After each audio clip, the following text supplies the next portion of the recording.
Mateo capítulo 27, verso 1 en adelante. Dice la palabra de Dios: Venida la mañana, todos los principales sacerdotes y los ancianos del pueblo entraron en consejo contra Jesús para entregarle a muerte, y le llevaron atado y le entregaron a Poncio Pilato, el gobernador. Entonces Judas, el que le había entregado, viendo que era condenado, devolvió arrepentido las 30 piezas de plata a los principales sacerdotes y a los ancianos, diciendo: Yo he pecado entregando sangre inocente. Mas ellos dijeron: ¿Qué nos importa a nosotros? Allá tú. Y arrojando las piezas de plata en el templo, salió y se fue y se ahorcó. Los principales sacerdotes, tomando las piezas de plata, dijeron: No es lícito echarlas al tesoro de las ofrendas, porque es precio de sangre. Y después de consultar, compraron con ellas el campo del alfarero para sepultura de los extranjeros, por lo cual aquel campo se llama hasta el día de hoy Campo de Sangre. Así se cumplió lo dicho por el profeta Jeremías, cuando dijo: Y tomaron las 30 piezas de plata a precio del apreciado, según precio puesto por los hijos de Israel, y las dieron para el campo del alfarero, como me ordenó el Señor. Tenemos, hermanos, en esta porción del Evangelio, el suicidio del traidor, el fin de la vida del traidor.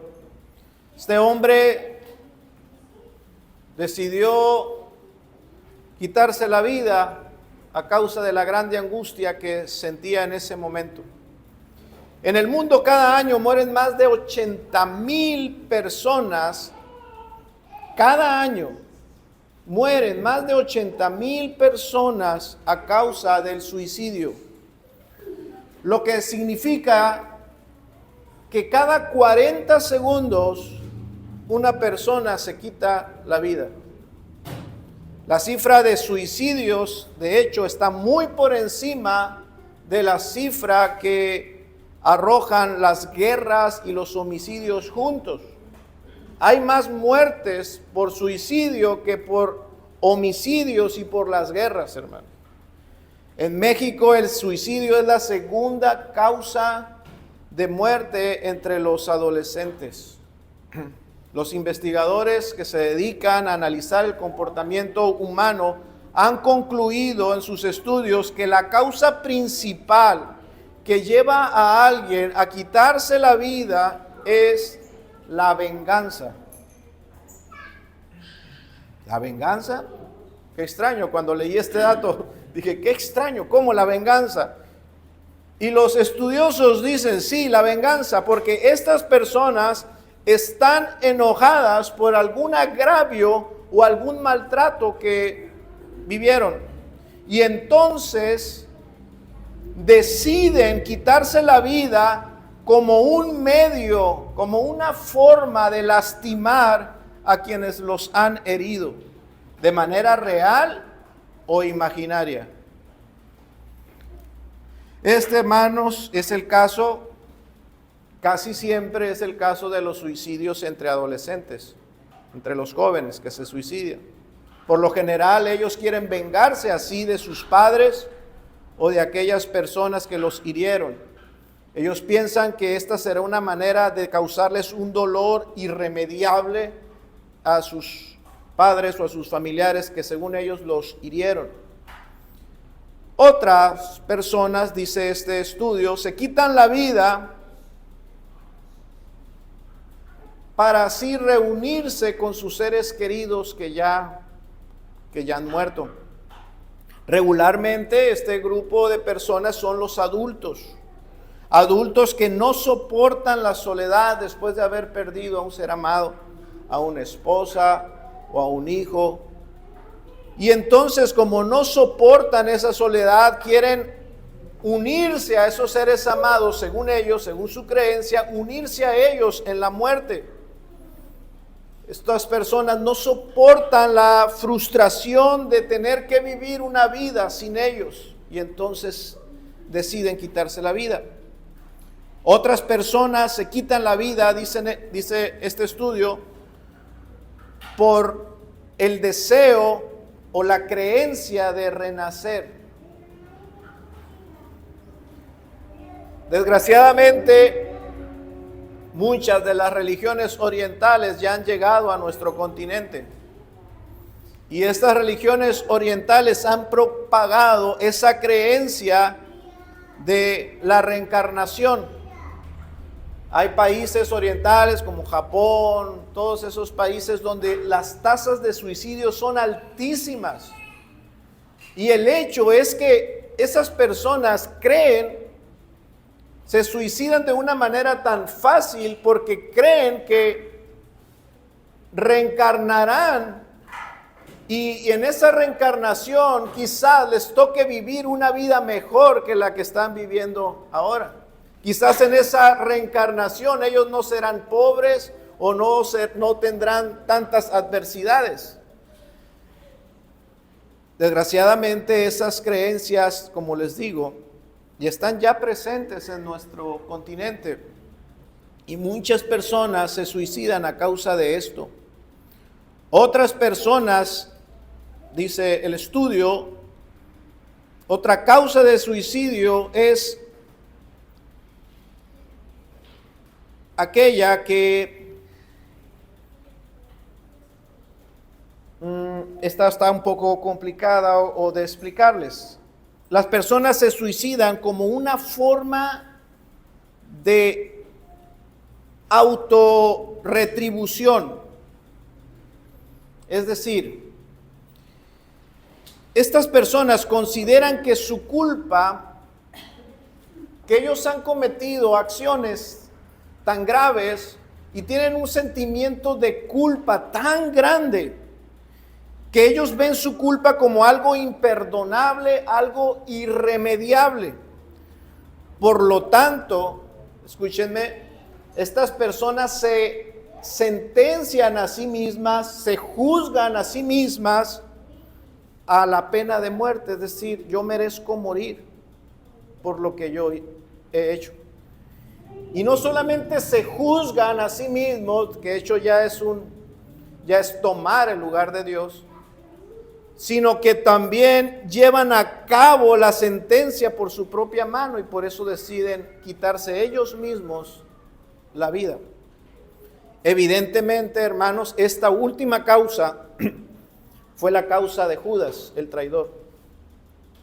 Dice nuestro texto, entonces Judas, el que le había entregado, viendo que era condenado, devolvió arrepentido las 30 piezas de plata a los principales sacerdotes y a los ancianos, diciendo, yo he pecado entregando sangre inocente.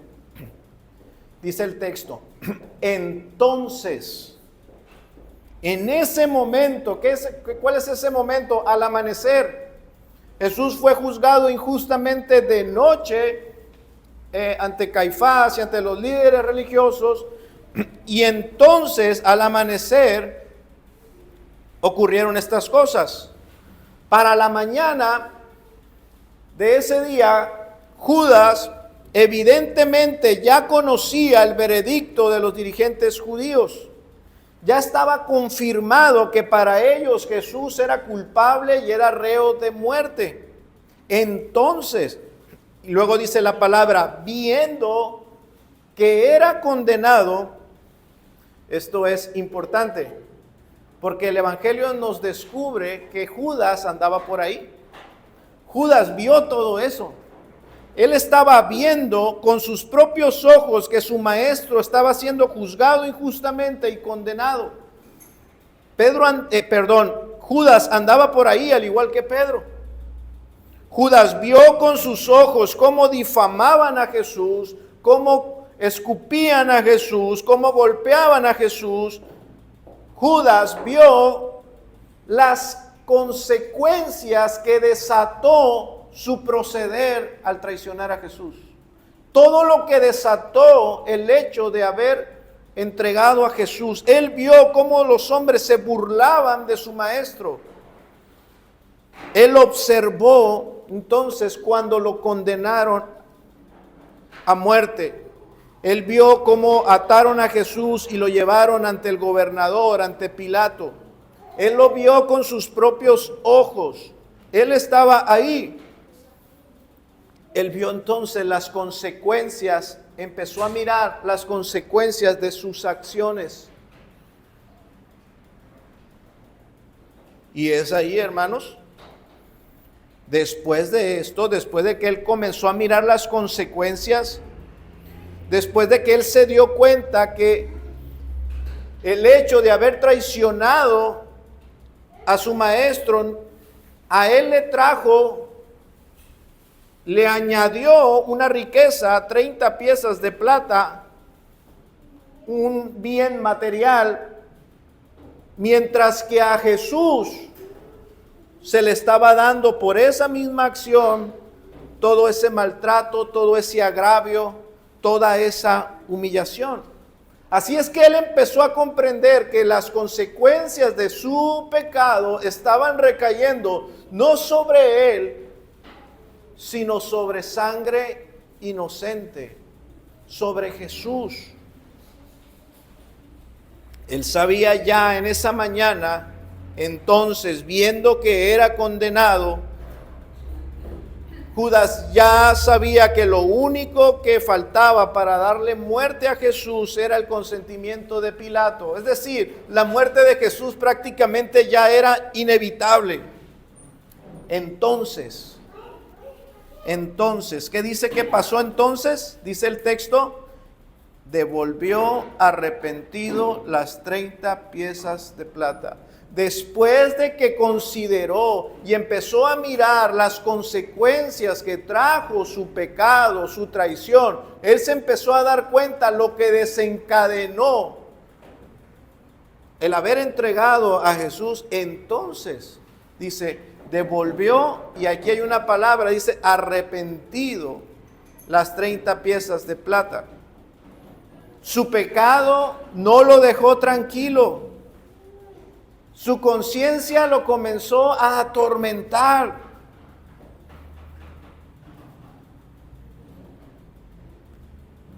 ¿Qué pasó? Devolvió arrepentido, dice, las piezas de plata. Empezó a sentir culpa.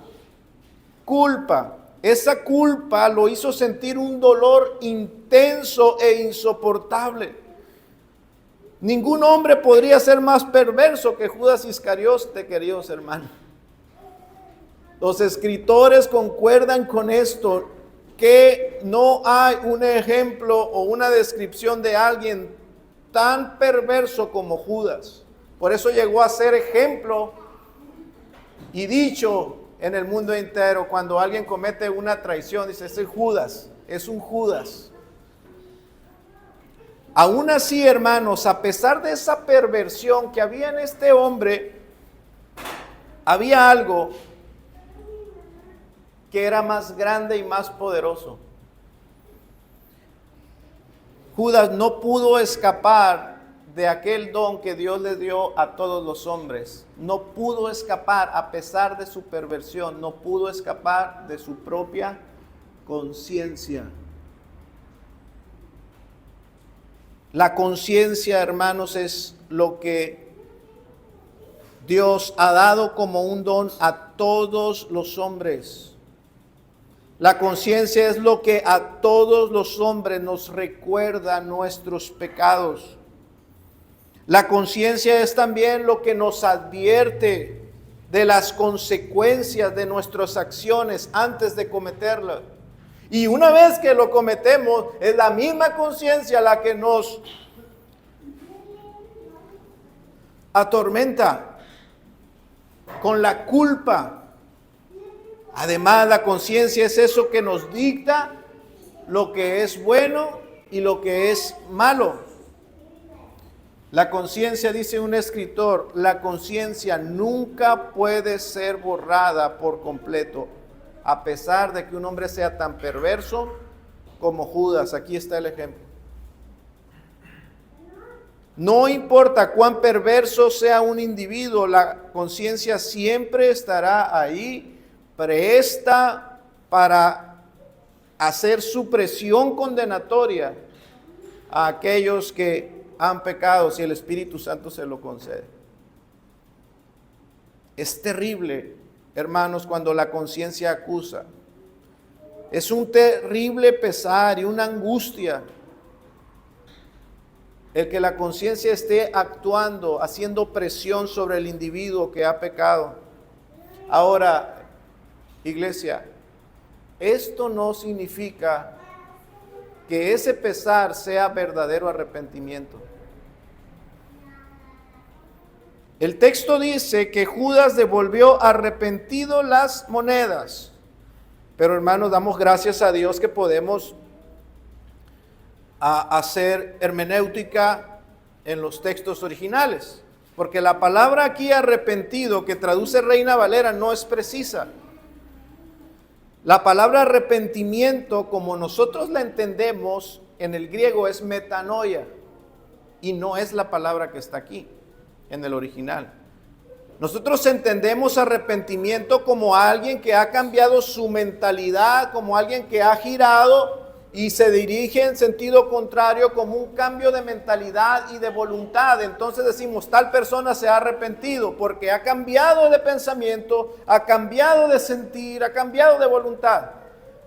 Pero no es la palabra que Mateo escribió en el Evangelio, no es metanoia. La palabra que está escrita en el griego aquí es metanembai, que significa pesar o tristeza. Judas sintió un gran pesar y tristeza, pero eso, hermanos, no es verdadero arrepentimiento. Judas no experimentó un arrepentimiento espiritual. Judas experimentó un profundo y doloroso remordimiento emocional, que son dos cosas distintas. Judas quedó expuesto a la realidad de su culpabilidad cuando él empezó a mirar las consecuencias de su pecado, cuando él empezó a mirar cómo estaban tratando a Jesús, lo que estaba ocurriendo con Cristo, él empezó a sentir esa terrible culpabilidad emocional.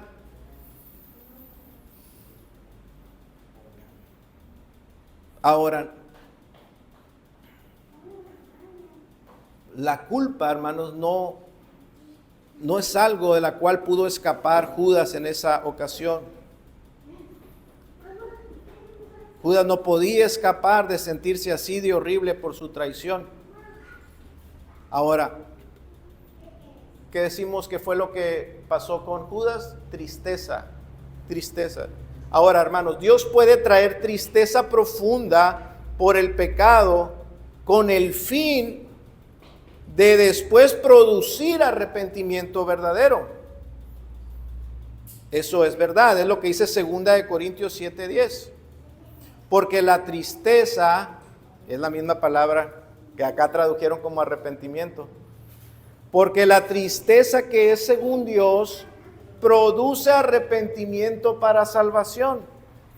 Dios puede traer un sentimiento de culpabilidad, por supuesto, al ver las consecuencias del pecado, pero para que la persona proceda a cambiar su pensamiento y su voluntad y se arrepienta verdaderamente.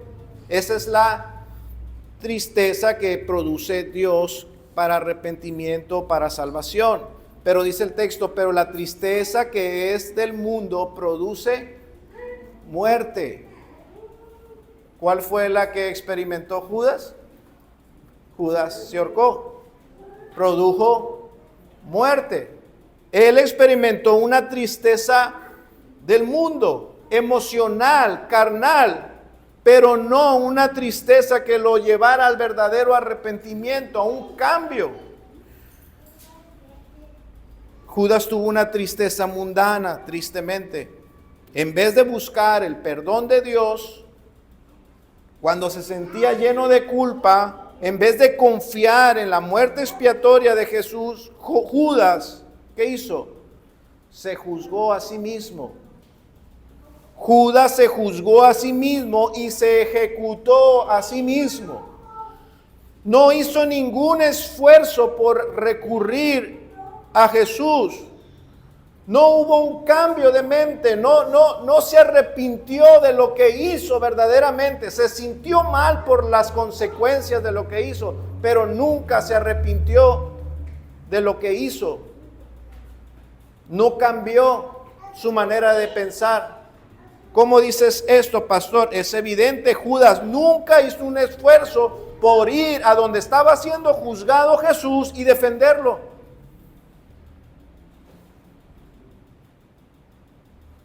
Si había un testigo que pudiese servir en el caso de Jesús, que pudiese salir a favor de Jesús, eran los discípulos.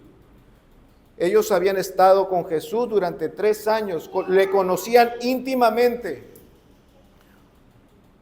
Judas pudo haber salido en defensa de Jesús, pero no lo hizo. ¿Por qué? Porque no se arrepintió. No salió a hablar a favor de Jesús, no fue a rescatar a Jesús, no tuvo deseo de reivindicar su relación con Jesús. Esto es evidencia de una falta de arrepentimiento verdadero. Lo único que quería este hombre era silenciar, callar a su propia conciencia. Fue arrepentido a arrojarle a los sacerdotes las 30 piezas de plata por arrepentimiento. No, fue a arrojar las 30 piezas de plata porque le quemaban en las manos, porque quería alguna manera, alguna forma de poder menguar esa quemazón que causaba su conciencia dentro de él. Por eso intentó devolver las 30 piezas de plata. Él fue con los líderes religiosos y a confesar su culpa. Dice el verso 4, les dice: yo he pecado entregando sangre inocente. Él confesó que lo que había hecho estaba mal. Quizás si confieso lo que hice mal, amengüe, disuelva algo de mi culpa. Pero ¿sabe qué? Eso no es posible. Eso no tiene ningún poder sobre la conciencia. Porque este hombre no estaba buscando reconciliarse con Cristo, no, solo quería callar su conciencia. ¿Qué estaba buscando con eso? ¿Buscaba el perdón de sus pecados? No. ¿Cómo sabe usted, pastor, esto? Es evidente. Judas acudió a los sacerdotes. Si él quería el perdón de sus pecados, hubiese ido con Cristo. Pero no fue con Cristo, no fue con Jesús. Él fue hacia los sacerdotes, no con Jesús. Eso significa que este hombre nunca creyó realmente que Jesús es el Señor. Nunca creyó que realmente Jesús tenía potestad para perdonar pecados. En vez de ir a Jesús, fue con los líderes religiosos a devolver el dinero para liberar algo de su culpa. ¿Confesó su pecado? Sí, pero no a Dios. Confesó su pecado, admitió que lo que hizo estaba mal, pero no fue a Dios. Él no acudió a Jesús y le dijo: Maestro, he pecado contra el cielo y contra ti. No. Sin embargo, en su confesión podemos ver que dice algo importante. Él dice y reconoce que había traicionado sangre inocente. Yo imagino a Judas, hermanos, cuando dice que él, viendo todas estas cosas, cuando él estaba mirando las consecuencias de su pecado y empezó a sentir esa terrible culpa, yo no creo que a Judas le haya pasado o no le haya pasado lo que nos pasa a todos nosotros. Cuando batallamos en arrepentirnos, sí, verdaderamente. Yo creo que Judas estaba ahí viendo las consecuencias de su pecado y tratando en su interior de justificar lo que había hecho.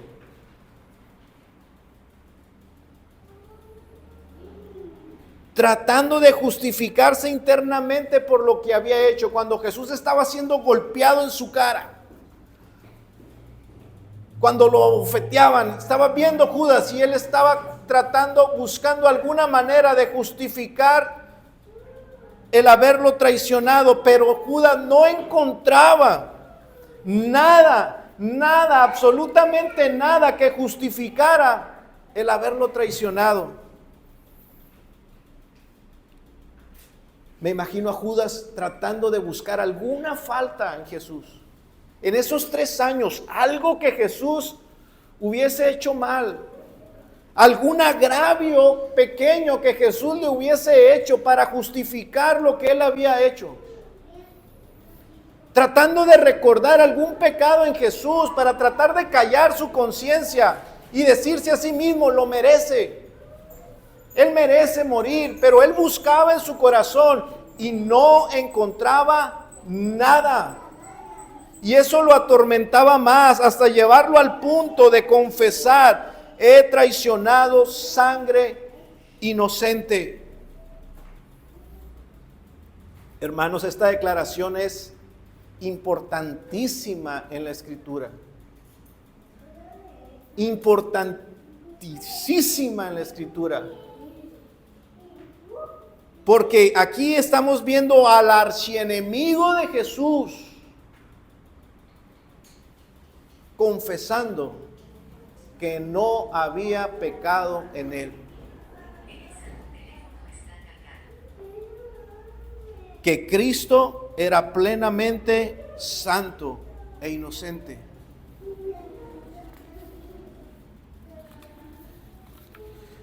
Hermanos, como parte de mi mensaje en esta mañana, quiero dar algunas lecciones prácticas acerca de esto. Y lo primero, hermanos, que creo que es importante que consideremos y que es de utilidad para nosotros es meditar en este pasaje y aceptar que nosotros y ningún hombre puede atrasar el reloj.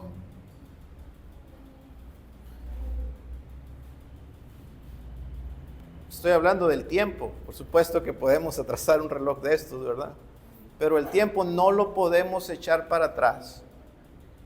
No podemos deshacer lo que ya hemos hecho.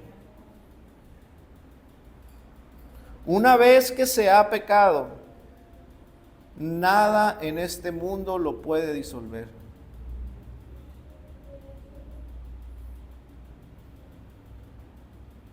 Ahora, no solo los viejos tienen ese deseo de volver a algún punto de su vida para hacer las cosas de una mejor manera. Creo que eso no es privativo de ellos, sino que nos acontece a todos, aún a los más jóvenes. Poder ir hacia atrás, a algún punto de nuestras vidas donde no cometamos cierto pecado, cierto error, porque hemos vivido y hemos visto las consecuencias de eso. Hermanos, es una realidad incómoda, pero es una realidad. No podemos echar el tiempo atrás. Ya no se puede traer al presente aquellas cosas que ya están en el pasado. Así es que, hermanos, tengamos mucho cuidado con lo que hagamos, con todo lo que hacemos, con todo lo que decimos. Porque eso de que las palabras se las lleva el viento, consideremos bien, hermanos, la realidad. Tenemos que ser cuidadosos con todas nuestras acciones porque todo lo que hacemos tiene consecuencias. Muchas veces son consecuencias dolorosas e irremediables. ¿Ha usted escuchado la frase, jamás es demasiado tarde para arrepentirse? Bueno, hay un arrepentimiento, hermanos, que sí tiene lugar demasiado tarde.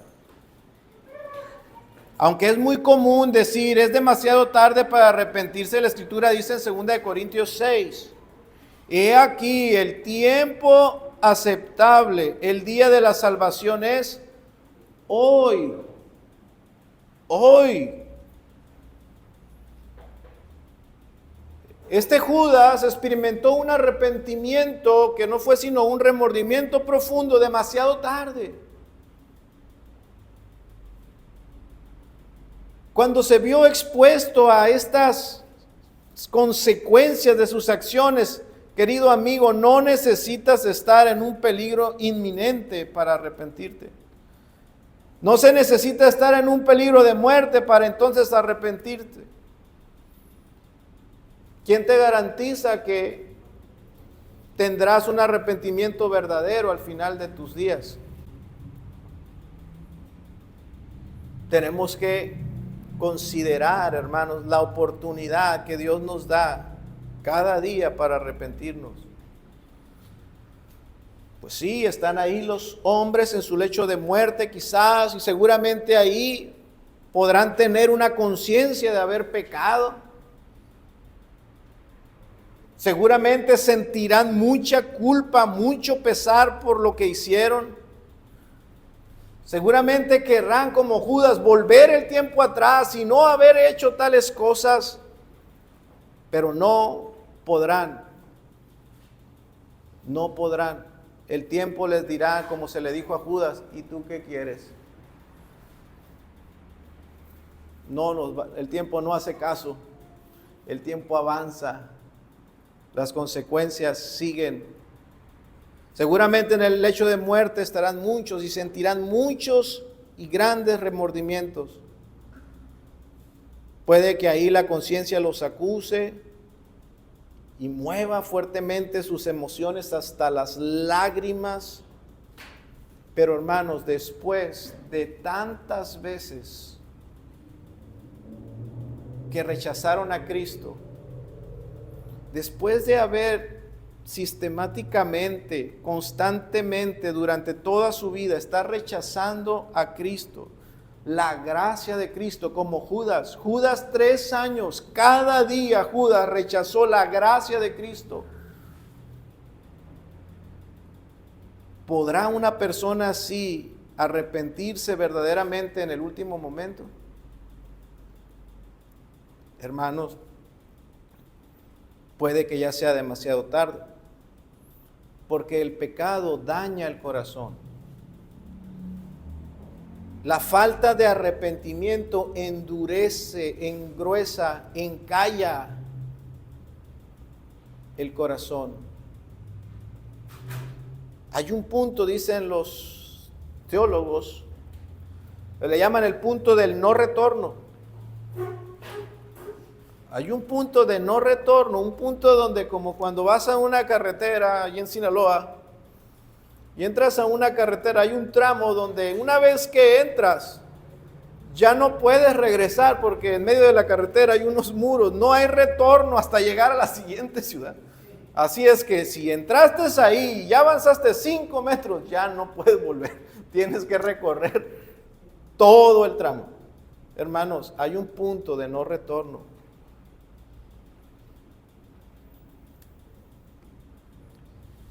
Un punto donde uno tiene tantas oportunidades, donde ya ha tenido tantas oportunidades de arrepentirse y no las ha tomado, donde ya se llega a ese punto.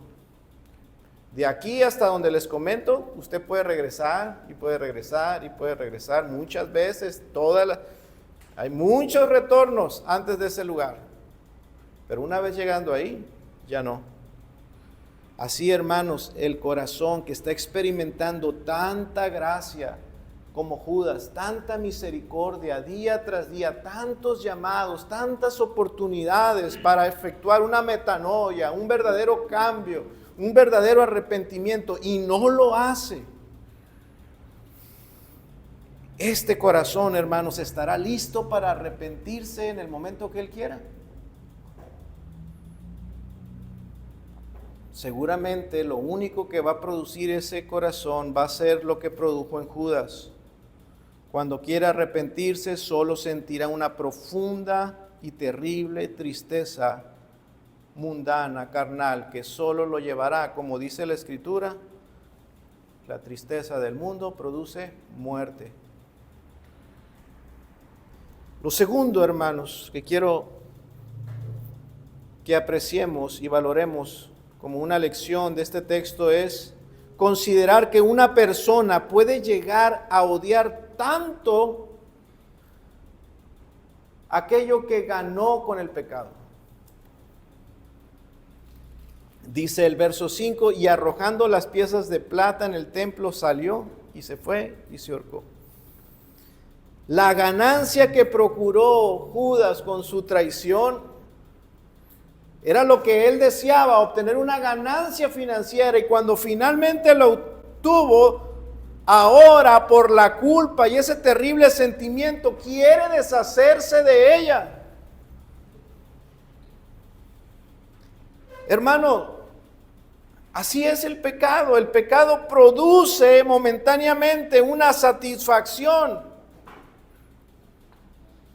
pero solamente es momentánea. Luego esa satisfacción se puede volver aquello que más odias y deseas profundamente deshacerte de él, pero no puedes. El pecado, hermanos, en lugar de felicidad, finalmente va a producir abatimiento, quebrantamiento, dolor. En vez de placer, va a traer angustia. El pecado, hermanos, por dulce que parezca, siempre será veneno, muerte. Ahí está, Judas quería esa ganancia financiera y después la que quería deshacerse de ella y la arroja. Hay muchos ejemplos de esto, hermanos, prácticos. El marido que le es infiel a su esposa y pierde a su mujer y a sus hijos, su casa, por ese fuerte deseo, ese deseo placentero de tomar a la mujer extraña. Y una vez que pierde su hogar, su familia, y va deseoso, gozoso, lleno de placer por unirse a la mujer extraña,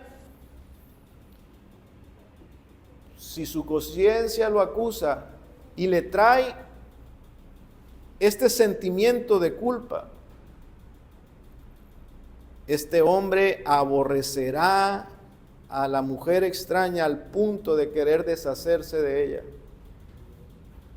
Lo que deseaba se convierte en aborrecimiento.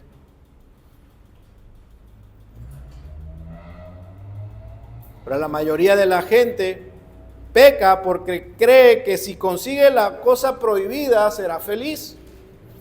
Pero ese es el engaño del pecado desde el principio. El deseo de pecado puede convertirse en la cosa que luego más desees liberarte de ella. Es como las drogas o como la pornografía. Los que consumen drogas y pornografía al principio es una experiencia emocionante y buscan esa experiencia deseosos, pero luego ese deseo, ese mismo deseo es lo que ellos quisieran poder deshacerse de él, pero no pueden. Pero no pueden.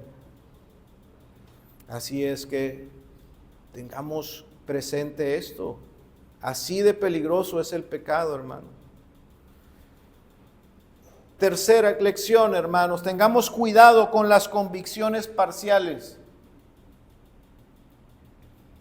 En la mañana hablábamos de esto. ¿Cuántas cosas necesitas conocer para que gozando de este consuelo puedas vivir y morir felizmente?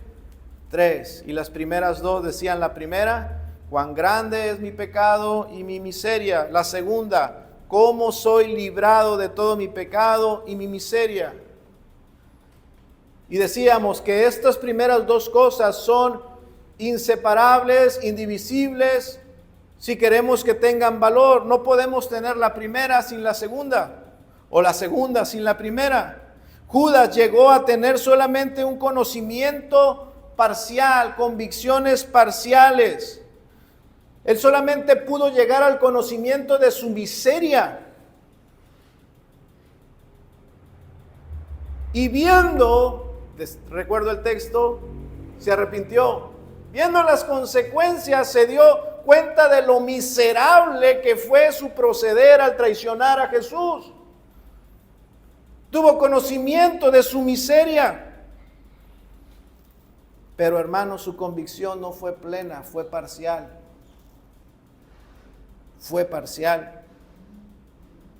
¿Y qué pasa con las convicciones parciales? Si solamente se tiene conocimiento de que somos pecadores, de que somos miserables, tal conocimiento, si es solamente este conocimiento, te llevará a la desesperanza. Ahí lo necesario, hermanos, de tener unas convicciones plenas, hermanos. Plenas. Es necesario conocer un evangelio completo. Debemos asegurarnos de que en verdad creemos y vivimos en un evangelio completo. Porque si mi corazón solo me condena y no me lleva a Cristo, solo me llevará este conocimiento a la desesperanza. Judas solamente se dio cuenta de su miseria, pero nunca él quedó convencido de que Cristo era el Salvador y Cristo tenía potestad de perdonar sus pecados. Por eso nunca fue a Cristo. Yo te pregunto, hermanos, ¿cómo son tus convicciones? ¿Son convicciones plenas? ¿Reconoces tu pecado, pero no solamente eso? ¿Reconoces y estás convencido de que Cristo es el Señor? Y corres a Él y dependes de Él y le sirves a Él en adoración y gratitud. Hermanos, porque si no crees el evangelio completo, hermanos, todavía estás en muerte.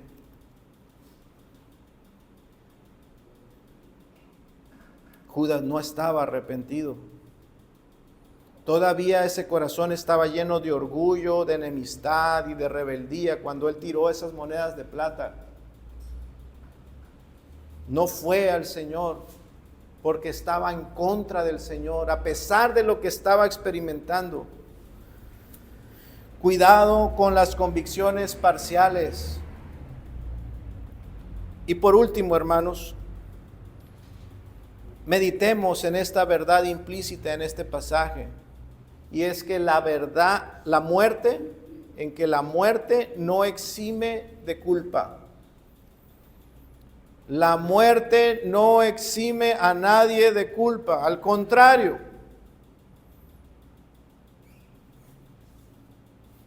Judas, decíamos, encaja perfectamente en ese último motivo de aquellos que se suicidan, de querer juzgarse a sí mismo y de tomar justicia y ejecutarse a sí mismos, quizás creyendo que así algo de su culpa pueda apaciguarse. Pero hermanos, la muerte no libra a nadie de la culpa, al contrario. Alguien se puede sentir, mire, las personas que, este tipo de personas que deciden quitarse la vida porque se sienten muy culpables de haber hecho algo, ellos están pensando, me quitaré la vida para acabar con esta culpa que siento. Pero no, hermanos, la muerte lo único que va a hacer es que esa culpa sea permanente y eterna. El suicidio ni la muerte es el remedio para la culpa. El suicidio y la muerte no proveen ningún alivio para la culpa. Nadie va a aquietar ese sentimiento de culpa si se quita la vida. Al contrario, va a sellar. Va a asegurar que esa culpa sea eterna. Dice la Escritura en Hebreos 9, ¿verdad? Y de manera que está establecido para los hombres que mueran una sola vez, y después de eso, ¿qué hay después de la muerte? Juicio. Y en ese juicio habrá vida eterna para los que sean hallados en Cristo Jesús, y habrá condenación y muerte para los impenitentes, para los no arrepentidos. Así es que la muerte del impenitente solo lo va a llevar a un lugar de tormento eterno. Y es importante esto. El tormento de la culpa que aquí tenía, hermanos, no va a ser comparado con el tormento del lloro y el crujir de dientes en el infierno. La muerte, el suicidio, no es ningún alivio para la culpa. La muerte no va a llevar a nadie a un lugar más tranquilo. No, la muerte del impenitente lo conducirá a un lugar, dice la Escritura, de fuego que no puede ser apagado, donde el gusano de ellos no muere y el fuego nunca se apaga. Marcos 9:43. Al día de hoy, escúcheme, más de 2000 años después, hasta el día de hoy, Judas está clamando a causa de un dolor eterno. La culpabilidad de Judas aún sigue atormentando su alma, más allá de la muerte.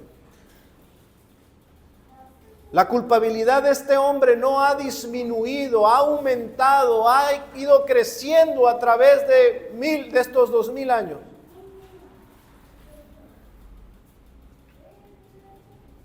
Qué tremenda verdad es esta.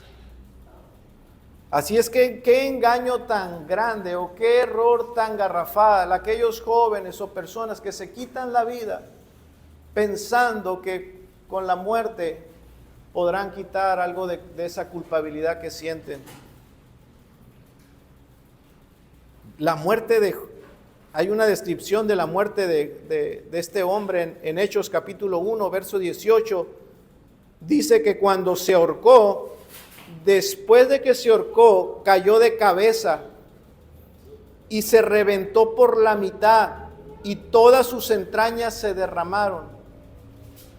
A pesar de esta muerte descrita aquí, hermanos, de esta muerte horrenda, hermanos, no quitó ni un solo gramo de culpa de este hombre.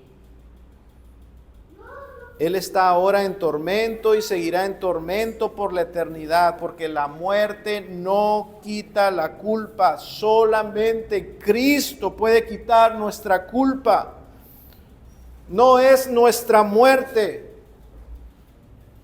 No es nuestra muerte lo que puede apaciguar la ira de Dios. No, fue la muerte de Jesucristo, el inocente, el único que puede desvanecer el peso y el tormento de la culpa.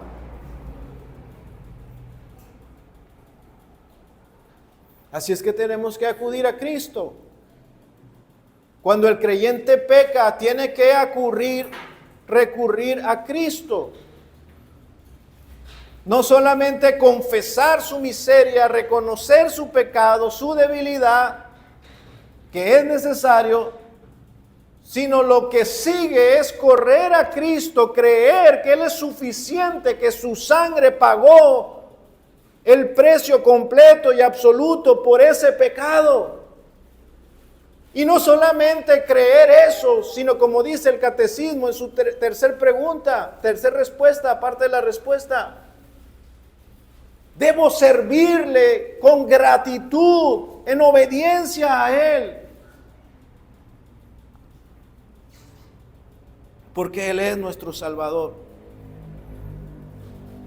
Que el Señor, hermanos, añada bendición a nuestras vidas a través de esta palabra, de esta meditación en esta mañana. Vamos a orar.